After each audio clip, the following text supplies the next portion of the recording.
The ambassador Victor Matemadanda declared national hero. Zarapina mashukubda panguva ino anoyatsikuzikanwa kunzi Matemadanda is a liberation war fighter and aizikanwa kunzi even mu the first republic. Matemadanda akanga asikadi zvisina basa and anga asingatyi kutaura kana marara achingapinda mumba muZANU-PF.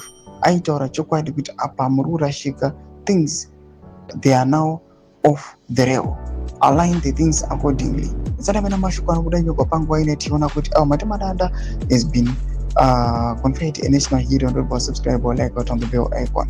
TV panguva ino ZVAITWA news obdanyira chiti.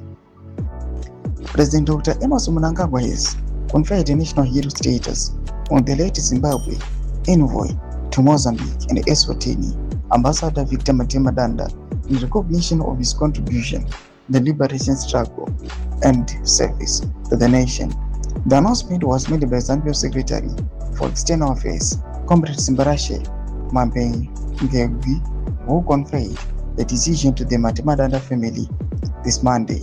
Toma developments anobuda panguva ino tiona kuti Matemadanda oitwa a national hero. Panguva ino kunyatsonga kunzi ndo vakuru vacho ndo vanodiseva, kuti vamwe vatinobonzwa vaya kana kuti vamwe vanenge vachida kuita zvekuda kubatanidzira kunzi zvinzi ndezvekufungidzira their struggle ndeye kujuma. But panguva ino Matemadanda kunyatsonga kunzi is one of the individuals vanozikanwa kunzi these are the change makers. These are the people who wanted things to be conducted the way they are meant to be conducted, not kuita zvekunyangirana kana kuita zvekuda kuchinja zvinhu. Madevelopments ari kuda panguva ino muri Zimbabwe nyika yese yakasiriswa with his passing. Chimbotudza mafungiro enyu muri kudi pamusoro pechitiko ichi. Kudai section medu dzafungiro enyu, musamwa subscribe, like, pamwe chete nekutina on the bell icon.